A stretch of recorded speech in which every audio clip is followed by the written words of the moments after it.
Hello and welcome once again to another edition of Four Wheels Good, the only weekly motoring programme to run right the way throughout the year. Well, this week we've a packed and varied assortment of stories. We'll look at the extraordinary lengths the researchers went to at the National Motor Museum to recreate a 1930s garage, and have news of the very latest off-roader from SsangYong. We have a new series starting tonight which follows the fortunes of Mark Uttall on the conversion of his Group N rally car. The feature is appropriately titled Stage to Stage, and you can see that later in the show. First of all, here's Ian Royle with a report from this year's Fleet Show, where motor manufacturers tempted fleet buyers with a drive of their lives.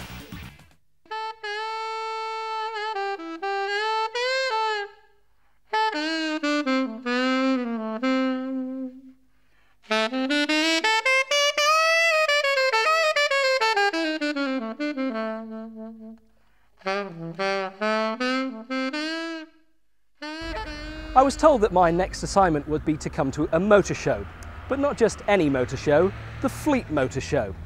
Great, I thought.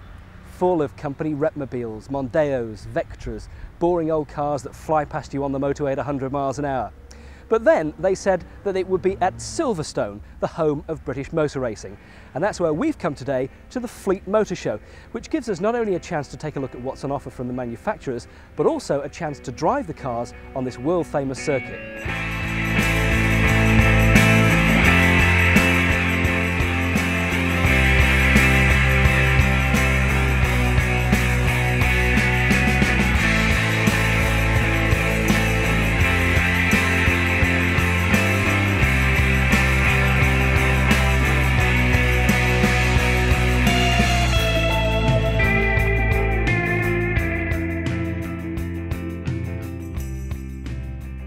What do you think potential fleet buyers look for when they're choosing cars these days? I think various things drive the fleet manager to add or otherwise a vehicle to their list, because a few years ago when there used to be one make policies, now many companies have got 5 or 6 vehicle makes on their list to choose from. And I think initial cost, running cost, whole life cost is important as to when that vehicle is finally disposed of. What does it cost the company? Pressure from drivers, image, it makes a statement about that company. All these things sort of play a part. And again, if the company is leasing the vehicles rather than buying the vehicles, sometimes the cost per month is the overriding factor. So there's many reasons really. How do you sort of equate a normal motor show, say at the NEC or at the Earl's Court, to the Fleet Motor Show? Well, the difference really is that for this show, everybody that comes to the show is pre-registered in advance. So we know quite a lot about that person before they get here. We know who they are, what their job is, how many cars they've got, so that the exhibitors here, by the barcodes on their badges, have got an idea who they're talking to. Whereas at a motor show, it's a consumer show, anybody and everybody can go to the motor show. And of course, that means that this is just somewhat quieter and less crush and hustle and bustle. And the manufacturers here tend to like that approach. But a lot of business goes on all the same. Absolutely, yeah. Can you put a figure on what the fleet business is worth in terms of money? Yeah, it's calculated at about 14 to 15 billion pounds a year. Is what the fleet business is worth. And it's a major employer as well. Absolutely, yeah, it is. And what is it as well about the British market for fleet cars and company cars that's so unique? Well, I guess it all started a few years ago when we had a pay freeze, it was used to encourage people to move from one company to another when they couldn't give them more money. So there was a time in the mid-80s when people were advertising jobs with a Porsche and so on and so forth. So the car was used very much as an incentive, and the thing has sort of really taken off from there. It's a very interesting showing that it gives people the chance to come along and actually test drive the cars out here on the Silverstone circuit. That's correct, yeah. There's a driving school, you can go around the race circuit, there's a 4x4 course and a rally course as well. That's correct, yeah. How do you kind of link that in with the fleet buyers? Is there not some... I think there's the show primarily is a business-to-business event, and what we want to try and do is encourage people to come here and talk business. But of course, most businessmen, most people that are interested in cars as part of their job, will also be interested in driving the car around the Grand Prix circuit. And people like Skoda, for example, which is the first time they've come to the show, they've got one of their cars on the rally circuit. And so from their point of view, it's another way of demonstrating another part of their business. So it all helps them to build their brand awareness and so on. It's bringing that fun element into it. That's right, yeah.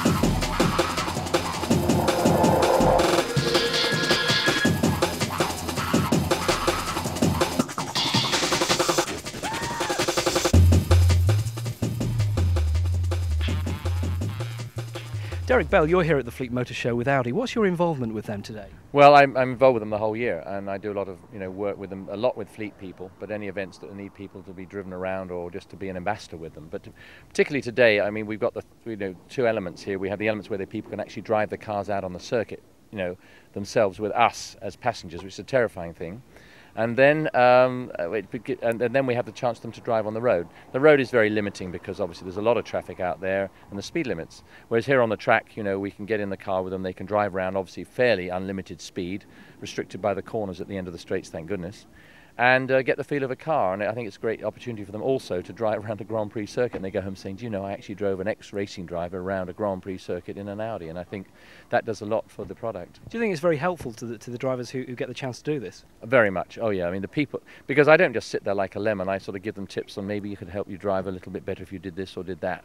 So they get a few tips from us as well. And I think they go home at the end of it enjoying the car much, much more than they would if they just simply took it out on their own. Because a lot of people, they get on a track and they actually overdrive. They drive too fast into corners. And then they go, oh, I didn't like that. I didn't think much of that car. It was all the tyres are squealing and I was all sort of hanging it out. Whereas, if you get in there and say, no, treat it like this, do that, do the other. And they go, oh, I see what you mean. That was great. So actually we're a great asset to the product and an asset to the client. Do you think the pointers that you give them driving on a racetrack are relevant to road driving? Very much so, because it's all a matter of feel. Driving is a matter of feel, and people don't seem to realise that. And you see these guys, they get out there, and you can see them, they've got a white knuckle road, and they're holding on like that, and I say, relax. I had a gentleman yesterday in the car with me, Simon Shaw, who actually is the second row forward for Great Britain in the British Lion team. And he got in, and he's got these big meats of hands, he's like that. I couldn't see the wheel for his hands, and I said, relax, because his hands were like, ooh, holding on. I said, no, relax. Driving is a fingertip control thing, so you can feel the sensitivity. And I think it's very relevant to drive on a track. I mean, I know you're going to say, but you're not meant to be driving that fast, but the chances they can drive a car, get the feel of a car, get some of these sort of frustrations out and perhaps things that they've had in the back of their mind. They can learn about ABS brakes, how much they can brake, learn about the limits of a car without endangering anybody on the road, whereas they buy it from a dealership, take it out, and off they go and have a crash.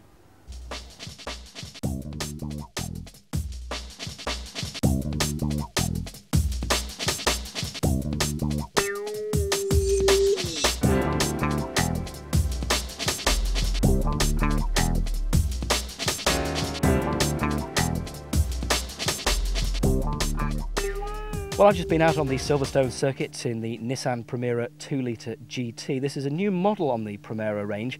As I say, it's a 2-litre, 150 brake horsepower car. It goes particularly well on the track. It's really great fun to drive around a race circuit like Silverstone in this car. There's plenty of power there, and you can really corner tremendously well in this car. Very impressive to drive.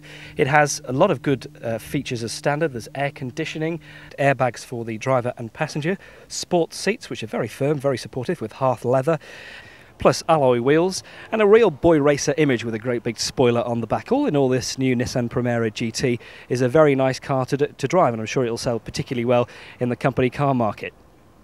Now, with the absence of some of the major British manufacturers at this year's Fleet Motor Show, like Ford and Vauxhall, it's given Renault the chance to claim the #1 manufacturer's spot at this year's show. They're here with the all-new Renault Espace. That's our first chance to get a good look at that. Very nice car too. They've also got the Renault Megane Classic and this the all-new Scenic, which has really taken the driving world by storm. It's quite a revolutionary design. It's a little bit like an MPV in that you sit up quite high in it, but apparently out on the road it feels more like a car, but it still gives you lots of flexibility. You can change the seats around and there are other nice little touches inside the car as well.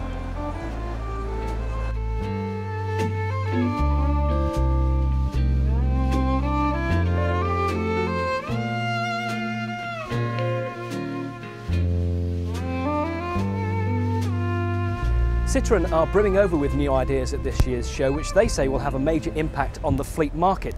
There are two new engines for the ever-popular Xantia, a 3-litre V6, which Citroën say will provide supreme comfort and power, and also a new 2.1 turbo diesel, which again they say will provide petrol-like performance combined with diesel-like economy. Now, alternative fuels are going to be very important for the way that we drive and purchase our cars in the future. Some manufacturers are going down the gas route and trying out gas cars. Other manufacturers are choosing the electric route. And one of those is Toyota. With me is Mark Lodge from Toyota GB. Mark, Toyota have chosen to go down the electric route with the RAV4. Tell us why they made that choice. Okay. The electric RAV4 is only one of a number of alternative energy solutions that Toyota Motor Corporation in Japan are actually looking at. There are a number of other systems that are currently being studied. There's gas propulsion, there are hydrogen fuel cells, a number of other issues that are being addressed at the moment. What sort of range can a car like the RAV4 get off a charge? Currently we're looking at 124 miles from a fully charged battery to a discharged condition. And presumably if you put the foot down a little bit harder, that will reduce the battery? Yes, I mean not unlike a normal motor car, if you will. The harder you drive, the more fuel you're going to use, yeah. And what about any future plans from Toyota for environmental cars? I'm sure this research will continue at a pace. We're all very keen to look after, obviously, the environment, and Toyota are extremely committed in developing further systems, and I'm sure you'll see a lot more happening, particularly with electric vehicles, but there's all sorts of other things in the pipeline, hybrid vehicles, and as I said earlier, the other energy sources that we're currently developing. Oh. Well, I think this morning we were a bit sceptical about coming to the Fleet Motor Show. We didn't quite know what to expect, but it's certainly been a very interesting day. We've had a chance to see lots of new cars and, most importantly, a chance to drive those cars out on the circuit. We've been chauffeured about all day in fine limousines. We've had lovely food supplied to us, and all that remains now is to try and find a lift home. I hope they haven't gone without me. Should have got his checkbook out. A quick break now, and then Mike Rutherford and Ginny Buckley will be heading for the hills with their SsangYong.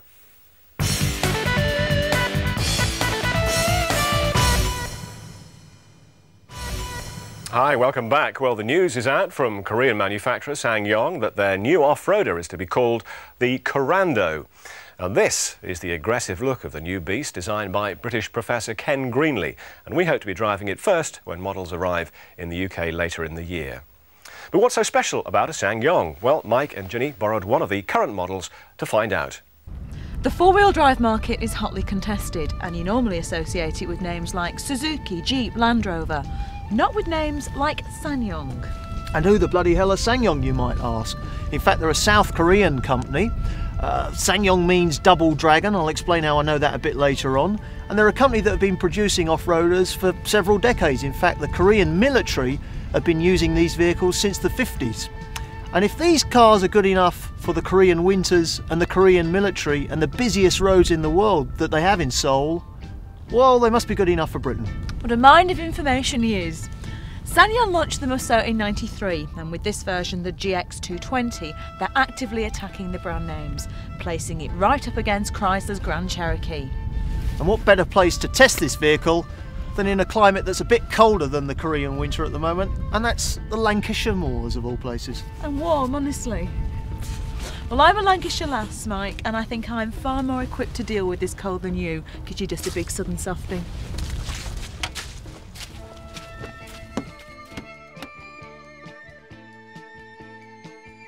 New to the GX220 is a full-time four-wheel drive system. Now this improves off-road traction and reduces on-road understeer, generally improves handling and agility, or so SsangYong claim. What do we think? Well, we haven't driven it yet, but we're about to. Take it away, Mike. We're about to, if we can crack this immobiliser system. Calls himself a motoring journalist, I don't know.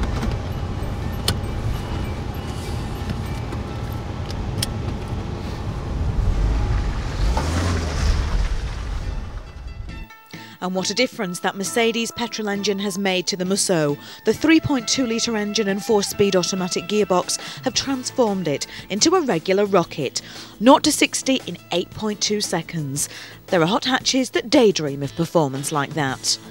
With all that power, the Musso could easily be a handful on the road. Well, despite what the advertising leaflets might tell you, these cars are used on the road more often than off-road, so it's kind of important how they behave on normal tarmac. First thing that has to be said about this car, of course, just to remind you that it's permanent four-wheel drive. None of this switching from two-wheel to four-wheel drive, depending on conditions. The car does that for you automatically, so that's a huge plus point. And, you know, the original SsangYong diesel, when it came in, I always thought was a good car, a bit slow. Got over that problem with this new petrol engine. They reckon, apart from the Range Rover, the fastest petrol engine four-wheel drive car on the market, and it certainly feels like it. It's a bit bus-like. You do feel like you're in a four-wheel drive vehicle rather than a limousine. This steering wheel is a bit too big for my liking, and like I say, it's a bit like driving a coach rather than a car. But I mean, everything's here in the right place. They've obviously thought it through. They've obviously copied all the credible opposition. As you can see there, the brakes work bloody well, and it seems to me that the package generally is pretty good. So what do you get in the package? Well, as standard comes full-time four-wheel drive, automatic transmission, air conditioning, cruise control, anti-lock brakes, alloy wheels, electric everything, and power steering. One crucial thing that's seriously lacking though is a driver's airbag, even as an option. And although the cabin is quite spacious with plenty of headroom, it's let down by the poor quality of the trim. The Musso isn't spectacular off-road, but we've no complaints about the four-wheel drive system or its grip. And the engine's braking system, when it's in a low gear ratio, means it can tackle slippery slopes with no hesitation. Well, the front might look alright, but the arse end of the SsangYong Musso is all wrong in my opinion. The designer of this vehicle is Ken Greenlee, one of Britain's leading car designers, who happens to be a mate of mine. He's the design director for SsangYong, spends half his time in Korea and half his time in London. But I have to say, Ken, you got it all wrong at the back. I can only assume that you ran out of budget or something, because quite frankly, it's a dog's dinner. And talking of dogs... I heard that. Well, Mike may not like the back end of this vehicle, but one thing you can't deny is that space isn't a problem. The luggage area is more than sufficient, and the folding back rear seats give you plenty of options. The cabin seats 5 adults comfortably, and SsangYong tell us they have plans for a 7-seater out soon. You're such a bad shot. A real snowball fight ensued, and we were simply too cold to carry on, so we popped into my local to warm up. And what did we find in the car park? Well, this says it all really. Here's the SsangYong Musso, and here's what it's up against. The Chrysler Jeep Grand Cherokee. Now, before you make any opinions about what looks better, the Musso or the Grand Cherokee, just let's remind ourselves of a few facts. This vehicle is built by the company that's probably more famous than any other in the world, Land Rover included, for off-roaders and four-wheel drive vehicles. It's a legend. It's a tried and tested product. It's well proven, got pretty good resale value, and you know exactly what you're getting. On the other hand, the SsangYong, because it's such a young company, because it hasn't been in Europe and in Britain for very long, is a bit of an unknown quantity. So there must be a question mark over the long-term future, the long-term residual values, and all sorts of other aspects concerning this car. Let's not forget that some cars come into the market and effectively withdraw from the market a few years later. I mean, are we certain that this vehicle is going to be around in Britain for decades to come? And if we're talking about decades, what would you rather have parked outside your house after 10 British winters? Just think about it. In a decade's time, would you rather own this vehicle that will look pretty much the same a decade from now, Or this one, the unknown, impressive but yet to be proven SsangYong Muso.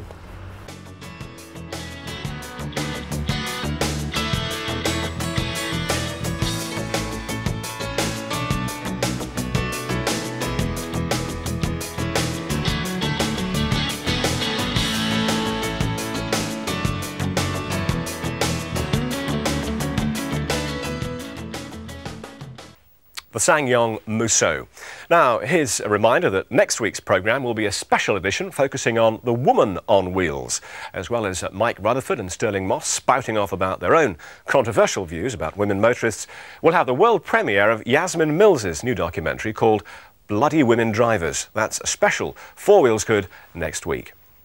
Well, after the break, a trip to the New Forest to look around one of the latest exhibits at the National Motor Museum.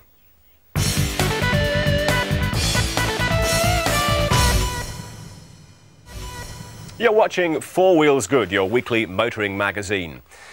Well, the sign of a good museum or heritage centre is that they have continually changing exhibits and displays.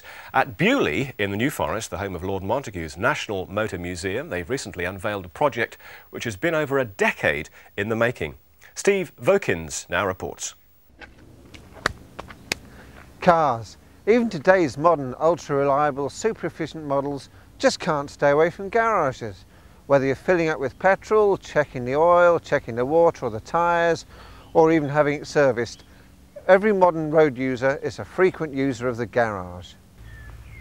Over the last 20 years, garages have changed out of all recognition, but it's only really when you go back to a garage from before the war that you notice just how dramatic these changes have been.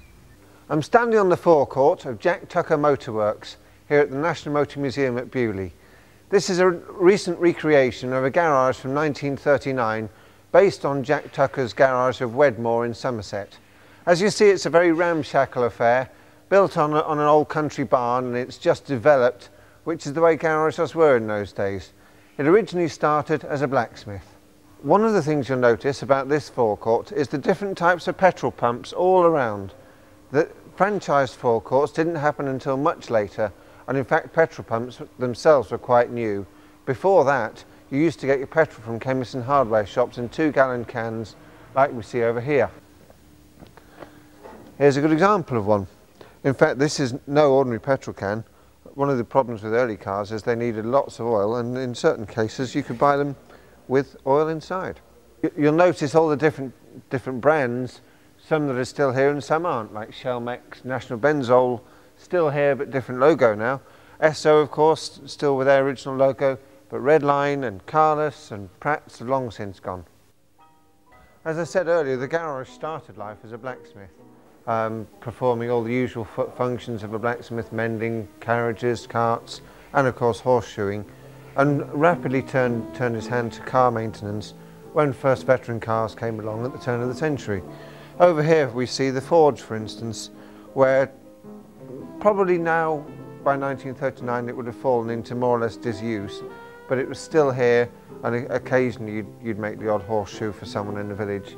But obviously horse-drawn vehicles were still used for various trades, milk floats, etc. So it wouldn't have fallen totally out of use. Another thing that garages experienced at that time was the difficulty in getting spare parts. So a lot of the parts would actually be made here, hence the presence of the lathe and the various metalworking tools over here. As you see, all different types of tools and even authentic cobwebs.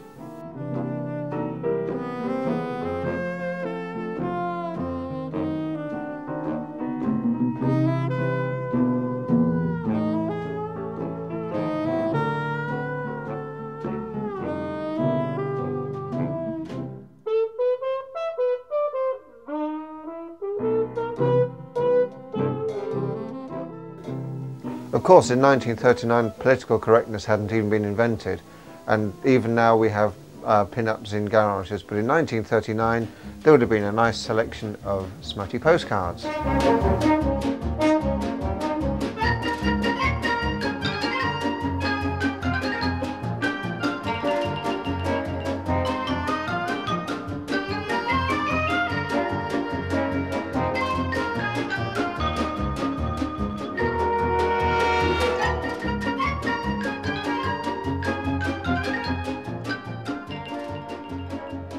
Before the war, there were no such thing as quick fit tyre bays or exhaust specialists. Your local garage would do everything.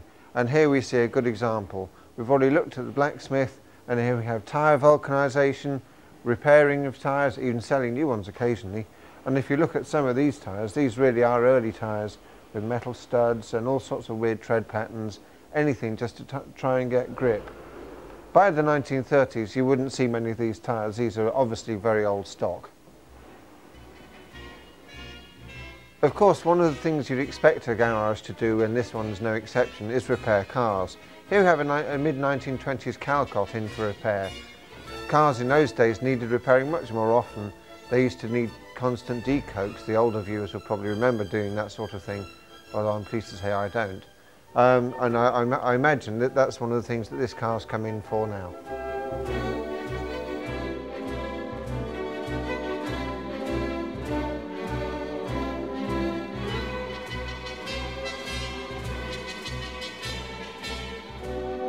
One of the functions of a garage that is now long since forgotten would be the recharging of radio batteries. Batteries at that time would last up to a week and then would need recharging, and most houses wouldn't have a recharger, so you'd bring it to a garage and have it recharged here. In fact, if the battery level was low, they could even top it up with acid from the vat they have here. Of course, not everyone in the village would be able to afford a car at this time, and the less well-off would remain cycling. So the enterprising Mr. Tucker made sure he was able to cater for those people too, with his own built-on cycle shop. Among the services offered by Mr. Tucker would be the sale of new cycles, repair of cycles. He'd be able to supply all the bits you need, from mudguard stays, mudguards, backlights, saddles, tyres, you name it. He'd sell you a second-hand bike, wheels, or whatever.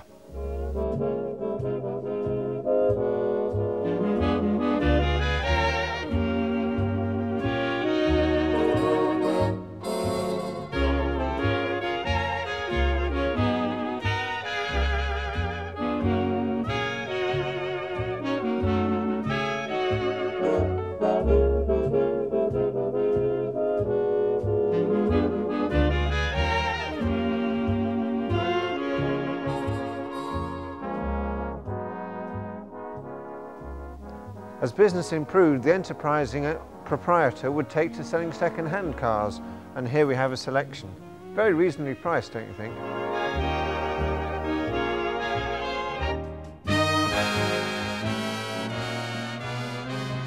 On sale here we have a Wolseley, a Bean, and a three-wheel Jap-engined Morgan. Of course, not all cars that turned up at the garage were saleable, and those that weren't fell into disrepair and eventually were scrapped, like this 1905 Gregoire, along with bits of bike and bedstead and all the rubbish that you'd expect to find at the back of any garage at that time. Round the back of the garage you'd find even more rubbish, just piled high. Along with the nice old signs, you'd find more of these old petrol cans just littered around, and also you'd find wrecked cars. Here's a bullnose Morris that's just been brought in on the back of the wrecker. Very sad, a complete write-off, bound to join the scrap heap. So you've had your car mended, you've had your lawnmower serviced, your motorcycle's had a new engine fitted, you've had your radio batteries charged, or you've repaired your bike. Then comes the difficult bit. Then you've got to part with cash. So here we are in the office. Not much of an office, very ramshackle and dirty, just like everything else in the entire garage, but that's the way it was. No one complained because that's the way it always had been. So while you're digging out your wallet, blowing off the cobwebs and sorting out the bill, why not treat yourself to a bar of chocolate, just like we still do today.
So there it is then, the garage from the 1930s, a hive of enterprise.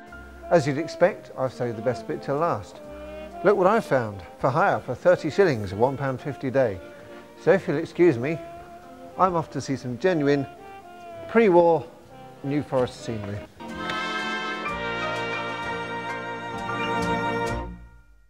Yes, the authentic 1930s garage, now on show at Buckley. I love the authentic pile of rubbish at the back. I wonder how they researched that.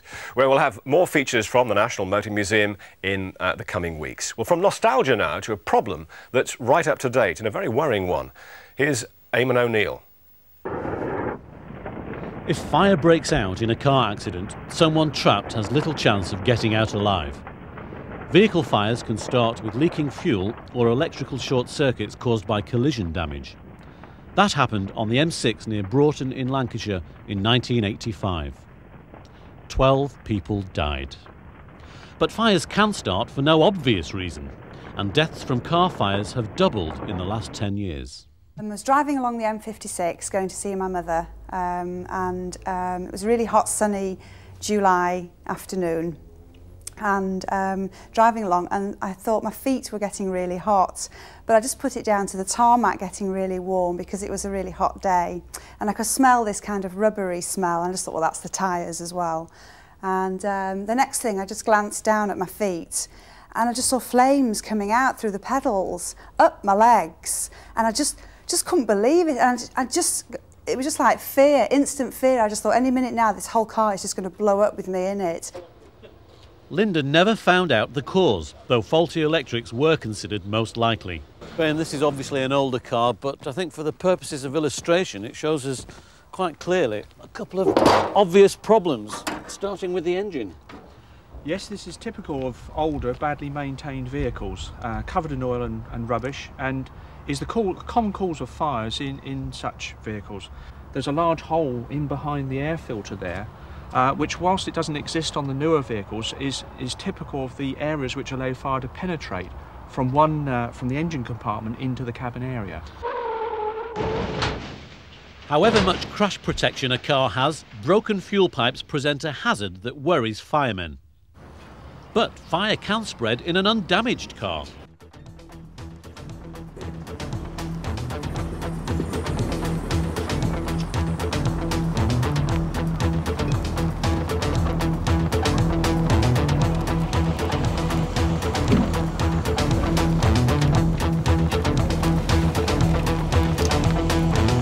Car owner's nightmare.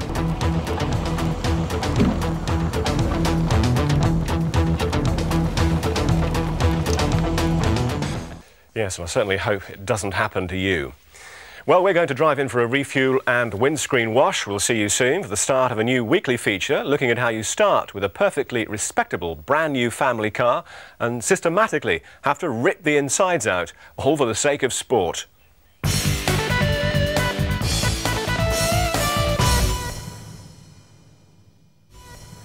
Hi, welcome back. Now, question, why should a group of perfectly sane men take a new gleaming family car straight from the showroom to a small garage late at night and rip its insides out?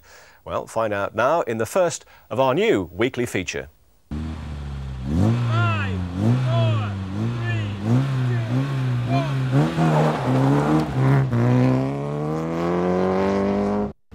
Well, take a final look at this Skoda Felicia. The hatchback family version is about to be turned into a rally extravaganza.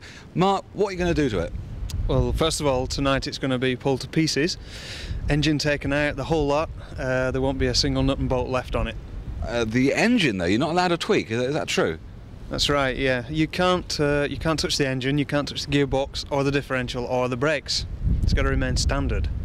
Now, you can change the inside of that. In fact, you've got to put a roll cage and various things. Let's walk us through. What are you going to do? Keep the seats the same, or are they going to be rally ones?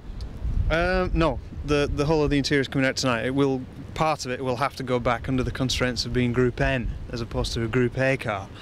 The front seats will come out and remain out, and we'll put in the place some competition seats for safety reasons. The seat belts will be out, it'll have harnesses in, again for safety reasons. It's going to have a roll cage, as you just said, fitted. We're going to weld up the seams, which is quite normal in a rally car, to stand up to the pounding that it's going to take on the stages. The suspension is going to be changed, again for uprated suspension, same reason. The brakes, as I said, have to remain standard. The back seat has to remain in. But you're not going to take any passengers? No, absolutely not, but the part of the Group N says that it's got to remain as a showroom car, so you've got to keep the back seat in. You've got to keep the price on the bonnet as well, have you? And I believe even the head restraints, they've got to stay as well. Head restraints have to stay for the same reason, it's a Group N car. So how long will all this take, to strip all this car, to put all the things you can put in? I reckon it's going to take about 2 months, from start to night till it's finished. Work's just finished, but the real work's just going to start. Okay lads, take it away. It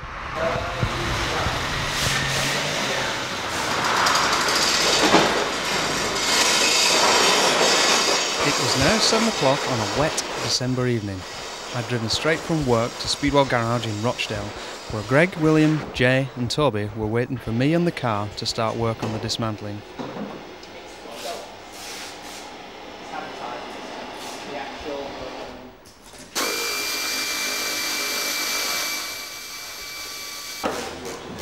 The first job was to take off the bonnet.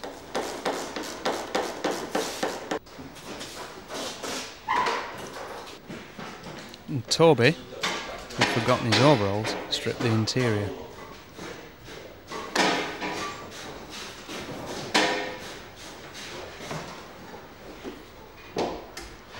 We obviously knew it was going to be a good few weeks before we reassembled the car, so everything had to be carefully stored.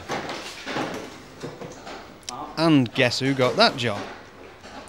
There were a number of things that were not going to be required on the rally car, like the central locking system, front seats, standard suspension, steering wheel, radio cassette. It all had to be stored in the required and not required boxes.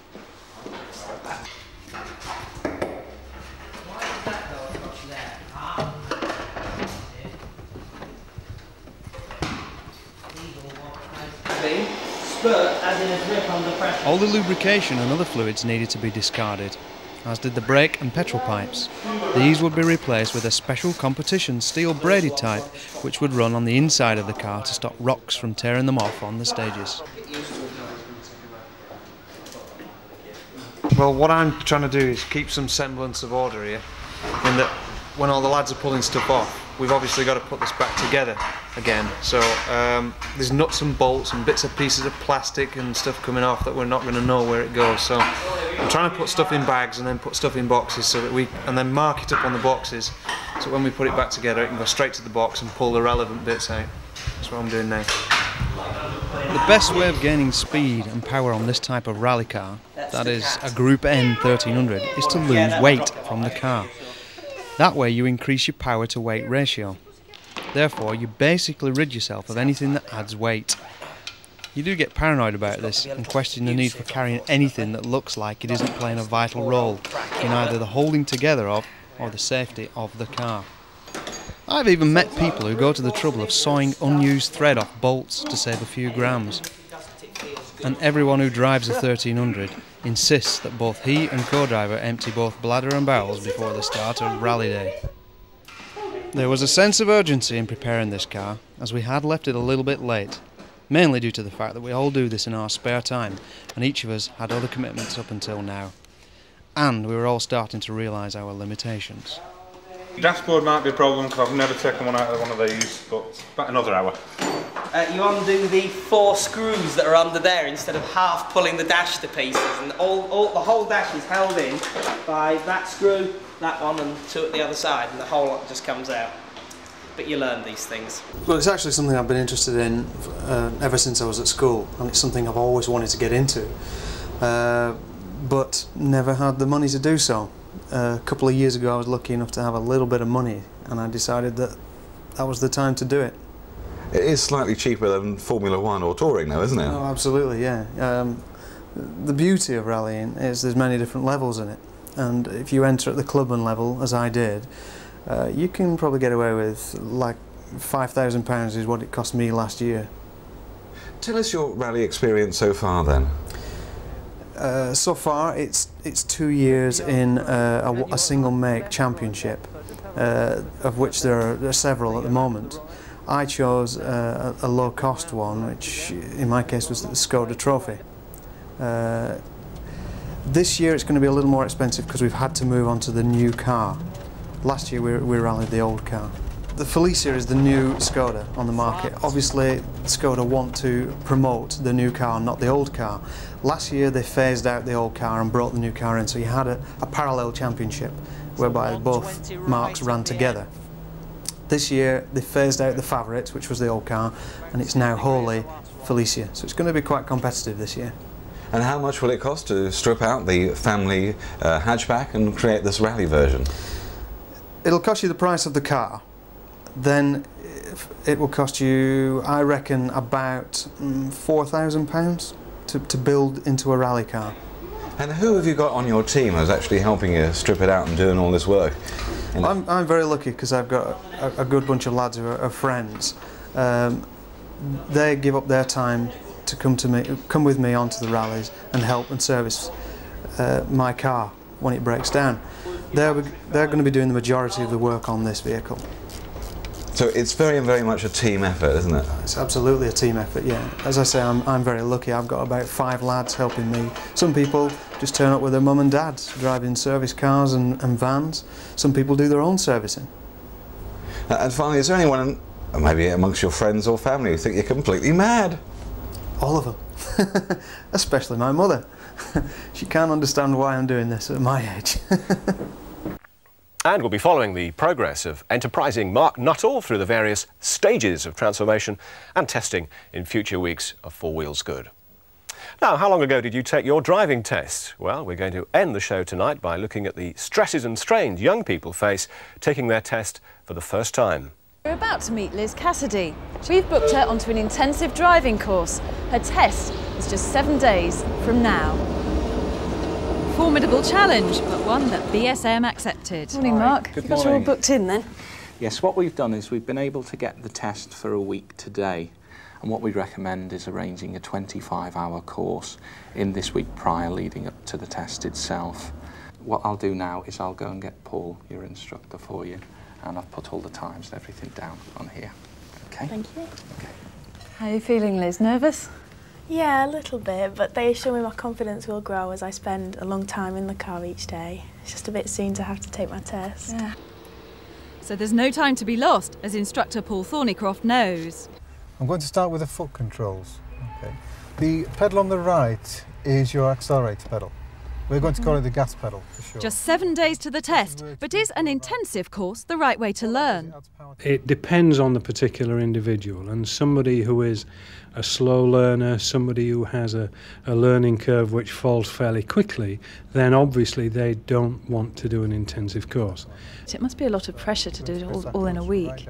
It does have advantages that you don't forget things that you've learned in the first hour, and you don't have to recap on what you did in last week's lesson. So there are advantages. Next thing is visuals. Wait a minute, we're going to look in the mirror and look at the road ahead to make sure. Generally speaking, it's held that you need 1.5 hours for every year of your life. What is the pass rate like? Well, the pass rate overall nationally is about 52%. And at the moment, the pass rate on intensive courses, as far as BSM are concerned, is above that national average. 7-day learner Liz Cassidy now has just 18 hours of tuition left. Instructor Paul Thornycroft gives a progress report. Lizzie's coming along nicely. We've had around about 7 hours tuition. We had a fault with the steering, which we're in the process of getting that corrected. Otherwise, fine. We've practiced moving away and stopping, and now we're on to the right and left turns. Don't steer to the right. Don't steer to the right on approach. Steer quicker now. Quicker. Keep steering. Keep steering. Liz now has 1 hour left before her test.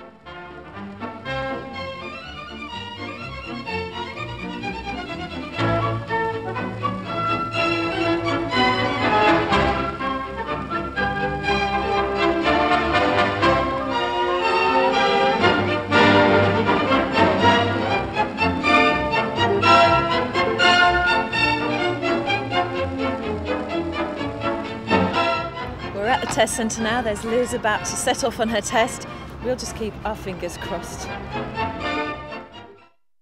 Instructor Paul Thornycroft can only wait, but time flies with a camera over your shoulder. Will Paul and Liz be triumphant?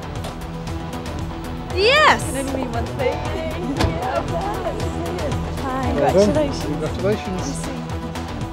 I'm still shaking. And no, it wasn't a fix. One more woman driver on our roads. And I said that in a factual way, not a disparaging one, honestly.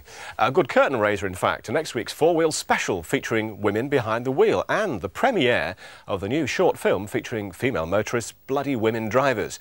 We'll also have the producer of the film, Yasmin Mills, here in the studio to talk about the project and about a film we've made with Sterling Moss and Mike Rutherford. But for now, from all of us here on Four Wheels Good, it's goodbye.